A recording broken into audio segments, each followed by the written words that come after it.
آج دو چھوٹی غزلیں لے کر حاضر ہوا ہوں۔ ایک تو غالب کی غزل ہے، صرف 3 اشعار پر مشتمل۔ پہلے وہ سن لیتے ہیں، اس کے بعد پھر احمد فراز کی ایک اور غزل ہے، وہ بھی چھوٹی سی، کہ نہ تھا کچھ تو خدا تھا، کچھ نہ ہوتا تو خدا ہوتا، ڈبویا مجھ کو ہونے نے، نہ ہوتا میں تو کیا ہوتا۔ یہ غالب بات کر رہے ہیں جب کائنات وجود میں نہیں آئی تھی۔ یہ اس وقت کا منظر ہے کہ جب کچھ بھی نہیں تھا، تب بھی خدا کی ایک ذات تھی، اور اگر وہ نہیں بھی ہوتا، کائنات وجود میں نہیں بھی آتی، تو بھی ایک ذات تو ضرور رہتی، وہ تھی خدا کی ذات۔ تو جب کچھ نہیں تھا تو خدا تھا، کچھ نہیں ہوگا تو بھی خدا ہے، کچھ نہیں ہوتا تو بھی خدا ہے۔ خدا کی ذات وہ زمانوں کے قید میں نہیں آنے والی۔ تو نہ تھا کچھ تو خدا تھا، کچھ نہ ہوتا تو خدا ہوتا، ڈبویا مجھ کو ہونے نے، نہ ہوتا میں تو کیا ہوتا۔ میں تو برباد ہو گیا دنیا میں آنے کے بعد، اگر نہیں آتا تو کیا ہوتا، کچھ نہیں ہوتا۔ میرے آنے سے کیا ہو گیا اور میرے نہیں رہنے پہ کیا ہو جائے۔ اور ہوا جب غم سے یوں بے حس، تو غم کیا اثر کے کٹنے کا، نہ ہوتا گر جدا تن سے، تو زانو پر دھرا ہوتا۔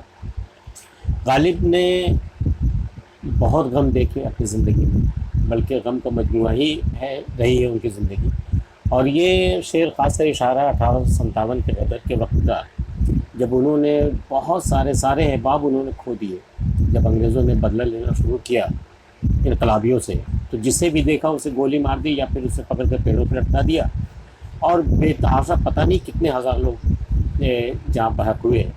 اور میر باقر جو وہاں کے ایک جرنلسٹ تھے، اخبار نکالتے تھے اردو میں، انہوں نے بغاوت کی تائید کی تھی، ان کو تو توپ سے باندھ کر اڑا دیا گیا تھا۔ تو غالب کے بہت سارے احباب بھی اس ہنگامے میں قتل ہو گئے، مارے گئے، ان کے بہت سے رشتہ دار بھی ختم ہو گئے، یہ بالکل تنہا ہو گئے، اور غم کی انتہا تھی کہ کوئی رونے والا بھی نہ بچا، اس قدر تباہی مچی۔ تو ہوا جب غم سے یوں اگر، تو غم کیا سر کے کٹنے کا۔ اب غالب نے کہا کہ اگر میرا سر بھی کٹ جائے تو اس میں اب غم کی تو کوئی بات ہے نہیں، اب جینے کا کوئی سبب رہا نہیں، اب کوئی کاندھا ایسا نہیں بچا جس پر سر رکھ کر رویا جائے یا تسلی پائی جائے۔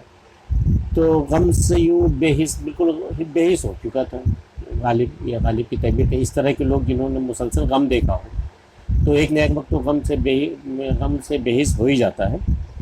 اور اسی لیے غالب نے دوسری جگہ کہا بھی ہے کہ رنج سے ہوگر ہوگر انسان تو مٹ جاتا ہے رنج، مشکلیں اتنی پڑی مجھ پہ کہ آساں ہو گئی۔ تو بہت زیادہ غم یا بہت زیادہ رنج یہ اگر انسان پر آتا ہو ایسا وقت، تو وہ ایک طرح سے بے حس ہو جاتا ہے، سینس لیس ہو جاتا ہے اس کی طرف سے۔ تو نہ ہوتا گر جدا تن سے، اگر یہ سر تن سے جدا نہیں ہوتا تو زانو پر دھرا ہوتا۔ اب زانو کا یہاں دو مطلب ہو سکتا ہے، یا تو وہ خود اپنی زانو پر سر رکھا ہوتا، جیسے غمزدہ شخص گھٹنے دونوں سمیٹ کر کے اس پر سر رکھ کر کے اپنا دبائے رہتا ہے، گھنٹوں پڑا رہتا ہے اسی کیفیت میں، یا تو یہ ہے، یا پھر یہ کہ اپنے محبوب کے زانو پر سر رکھ کر کے یہ پڑے ہوتے، تو پڑا ہوتا ہے ان کا سر، اگر نہیں کرتا تو دونوں ہی یوز لیس ہے، دونوں ہی بیکار عالم تھا۔ تو کٹ گیا تو کٹ گیا، اس میں اب سر کے کٹنے کا کیا غم کیا جائے۔ اور ہوئی مدت کے غالب مر گیا، پر یاد آتا ہے وہ ہر ایک بات پر کہنا، کہ یوں ہوتا تو کیا ہوتا۔ اس میں کوئی شک نہیں کہ غالب اپنے زمانے سے بہت آگے کا ذہن لے کر کے وہ آئے تھے، تقریباً 200 سال وہ پہلے آ گئے، 200 سال بعد آتے کیونکہ قدردانی اور ہوتی۔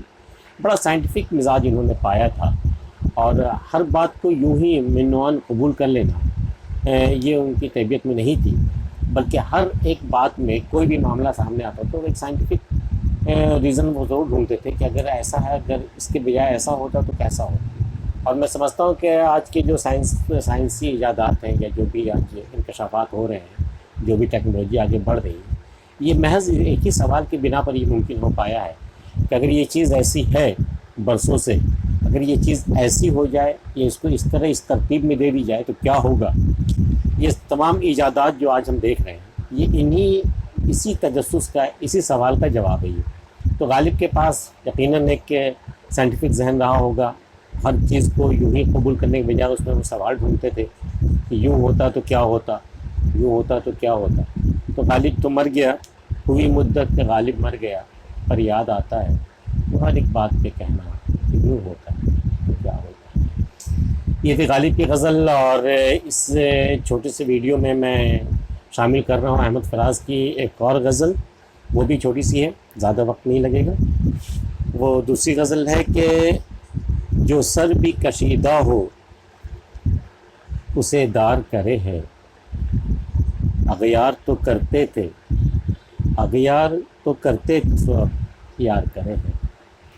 یہ کرے ہے کا جو انداز ہے یہ شاید اردو کی شروعاتی دور کی کہانی ہے، یہ اس طرح کا یہ لہجہ ہوتا تھا، لیکن اب کے شاعر اگر اس طرح کی کوئی ترکیب استعمال کرتے ہیں تو یقیناً اپنے اس فن پر اپنی قدرت کا اظہار کر رہے ہیں، وہ کہ اس قدر ان کو الفاظ اور شاعرانہ حکمت پر اس قدر ان کا اختیار ہے کہ وہ جب چاہے اپنے لہجے کو تبدیل کر کے، یہاں تک کہ قدیم لہجے میں بھی وہ اپنی بات بڑی صفائی سے اور بڑی ہنرمندی سے وہ کہہ سکتے ہیں۔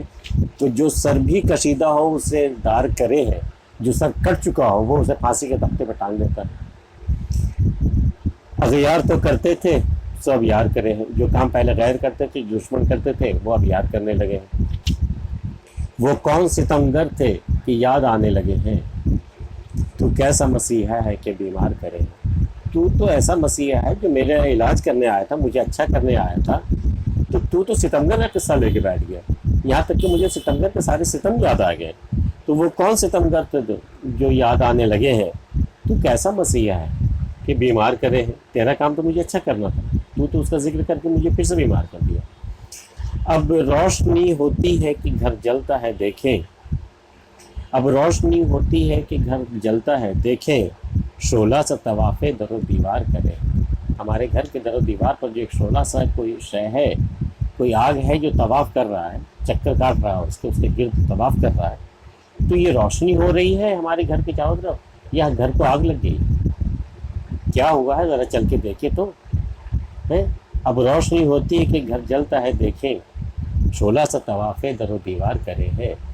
اور گلزار کا وہ شعر جو تھا کہ چولہے نہیں جلائے یا بستی ہی جل گئی،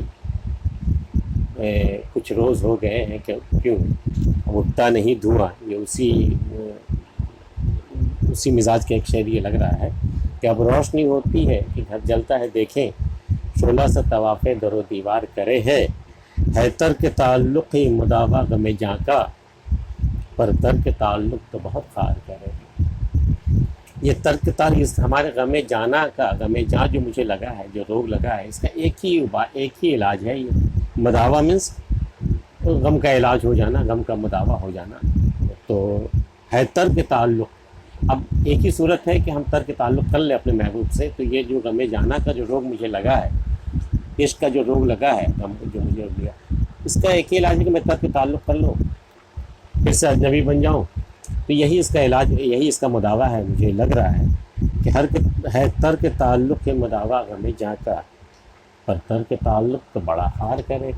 خار مینس ایک ہوتا ہے خار مینس کانٹا، یہ ہے واو والا خار مینس ذلیل کرنا، ذلیل ہونا یا ذلیل کرنا۔ پر ترک تعلق تو بڑا خار کرے ہیں، پر ترک تعلق تو بہت خار کرے گا۔ ترک تعلق تو میں کر لوں، غم جانا کا علاج تو میں کر لوں، مداوا تو ہو جائے گا میرا، لیکن میں جب ترک تعلق کروں گا تو یہ قصہ تو مجھے بہت خار کرنے والا ہے، بہت ذلیل کرنے والا ہے۔ اب شاعر کے سمجھ میں نہیں آ رہا ہے کہ وہ غم جانا کو کی پرورش کرے یا ترک تعلق کر کے خار ہو جائے، ذلیل ہو جائے۔ یہ دونوں غزلیں آپ کو کیسی لگی، یہ ویڈیو کیسا لگا ضرور بتائیے گا، اور سبسکرائب کے بارے میں کہنے کی ضرورت نہیں ہے، آپ خود ہی سمجھدار ہیں، آپ ضرور سبسکرائب کر ہی دیں گے۔ ملتے ہیں پھر اگلے کس ویڈیو میں، تب تک کے لیے اجازت۔